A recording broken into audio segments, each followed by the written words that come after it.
Hello teams and drivers, and welcome to the M4EM Nürburgring 12 hours driver briefing. This is just a few quick notes to make sure everyone's fully up to speed and we have no problems on the day. I'm going to give you the overview, and then I'll hand over to the race director, Richard, who will give you some final instructions. So first of all, by this point, everyone should have given all of the team information over to me, and it should all be updated on the team information sheet on the entry list. Have a check of that. If anything's wrong, if your car type is wrong, if your class is wrong, and if any of your drivers or their driver ID numbers aren't correct, please let us know so we can get that rectified before the race. So let's start with really the most important thing for the day of the race, and that's the signing in process. If every single team signs in correctly, we'll have no problems.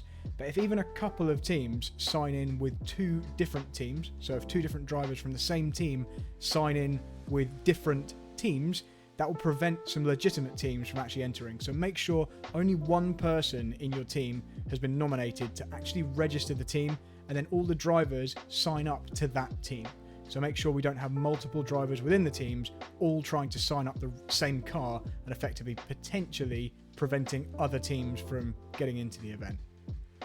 It goes without saying that by this point, all teams should have been set up correctly in iRacing with the correct team number as per the entry list. And just so there's no confusion, all of the GT3 AM teams should have a car number which is 3 digits, and all of the GT3 Pro teams should have a car number which is either 1 or 2 digits. It doesn't matter for the GT4 teams. But that's how we're going to keep track of which cars in the GT3 class are AM or Pro.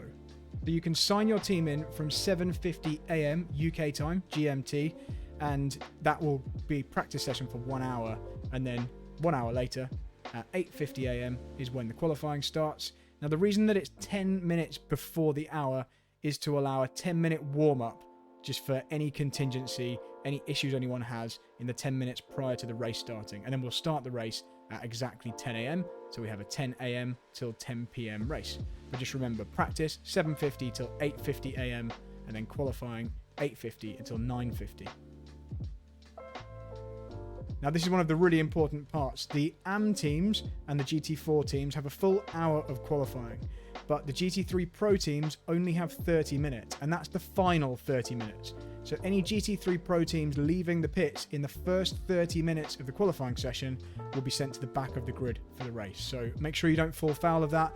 Wait until 30 minutes has elapsed, and the race director, Richard, will be issuing that instruction as a text instruction to all teams to let you know that it is now okay for GT3 Pro teams to leave the pit lane. One other important note is that the qualifying driver must start the race. So make sure you choose carefully who does your qualifying laps, because that driver is the one which is going to start the race. All teams get 4 laps in qualifying. So even if you have the 1 hour, you get 4 flying laps to set your time. So in terms of incident limit, there's a 75x incident limit, obviously whether that's from running off track or contact. Although we don't really think at this track it should be much of an issue, because there's not very much time to be gained by getting incidents here. It's just there in the background to try and discourage anybody just looking for that extra bit of pace and cutting corners, in particular the chicane on the Grand Prix circuit. We want to keep it as safe as possible, and we really want to discourage any nudges out there on track. So I'm sure Richard will cover that in a little bit more detail in his part of the briefing. But just remember, it's a 75x limit before you get your first penalty, and then every 25 X's after that you'll get another penalty. We don't see that being a massive problem, and I imagine most people will be wanting to avoid any incident points at all costs. So just some final things from my side. In terms of the TV broadcast, obviously we're going out live on YouTube as well as Facebook, and we just want to make sure that that broadcast looks as good as possible. So Sim Broadcast have produced a great short document for everyone to read to just show you how you can upload your driver information for the commentators. So check that out. That is in the announcements section of our Discord server. And if anybody needs that link, just ask me in a private message and I'll get that to you as well, or ask in the questions section of our Discord server. But basically they've provided a link to a really good program which allows drivers and teams to upload information about themselves as well as a profile photo.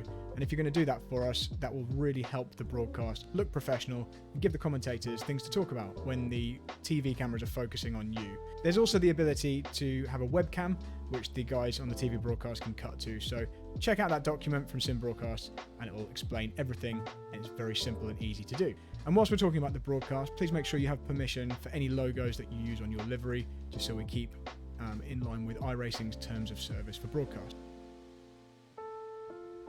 We have some fantastic prizes on offer. Obviously, we've got the trophies, which have been made by M4EM, custom laser-etched Nürburgring layout trophies, one for each class. We've also got the overall winners trophy, which is a one-off carved wooden trophy in the shape of the circuit. So that doesn't matter which class, even if a GT4 car wins overall, they're going to win that. And we also have £500 worth of prize money to split between the classes. If you are one of the lucky class winners, get in touch immediately after the race and we will PayPal you that winning prize fee immediately. We'll get that done on the day of the race. Finally, there is also a charity donation link available during the race. That's currently on the Discord server, but we will be displaying that in both the description of the YouTube video during the event as well as on screen.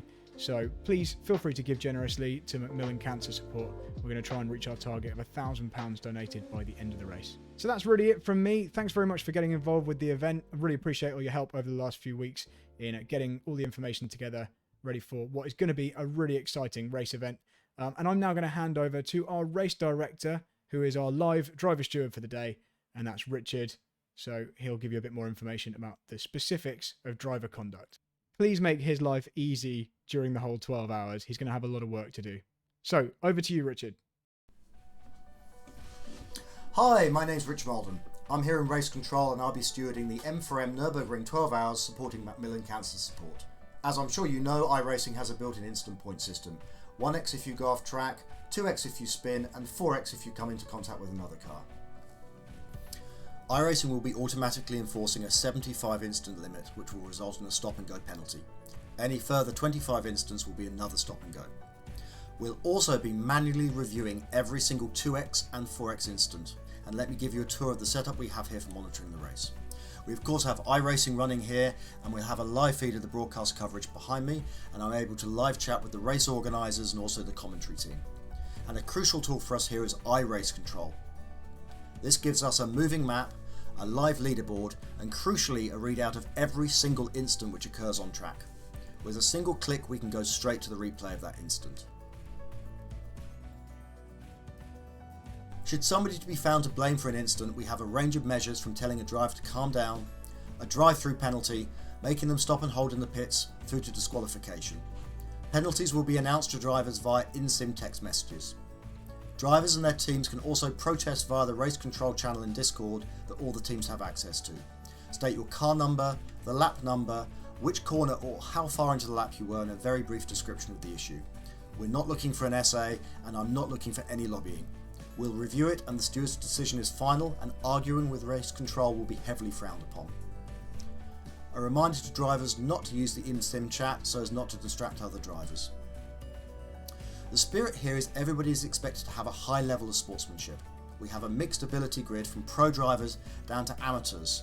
Misunderstandings on track will happen, and anything that's careless or aggressive will be penalised. There are some things I'd like you to be especially careful for. Lap 1 and especially turn 1. Tyres will be cold. This is a marathon, not a sprint. There's the old adage that you can't win a race on the first lap, but you can lose it, and even worse, you can take out other cars out at the same time and ruin their race too, so please don't be that driver. It's a narrow track. There'll be lots of places where you might be faster, but if you force your way through, you're going to have an accident. The best overtaking spots are on the Dotica Hoa, which is the long straight at the back of the Nordschleife, or within the Grand Prix part of the track. If you go off track, please rejoin very, very carefully. Unsafe rejoins to the track will be heavily penalised. Use the relative box to check for approaching cars. It's a very long race. Rejoining and getting immediately hit is far worse than taking a few extra seconds to safely rejoin the track. And if you're badly damaged, it's probably best to tow to the pits rather than being driven into by a faster car. I'm hoping for a nice quiet 12 hours without too much to do. So if you're racing today, please be a considerate driver. Be professional. Getting a good finish here isn't just about speed and overtaking, it's about consistency, safety, and making it to the end of the 12 hours unscathed. Wishing the very best of luck to all of our competitors. Have a great race.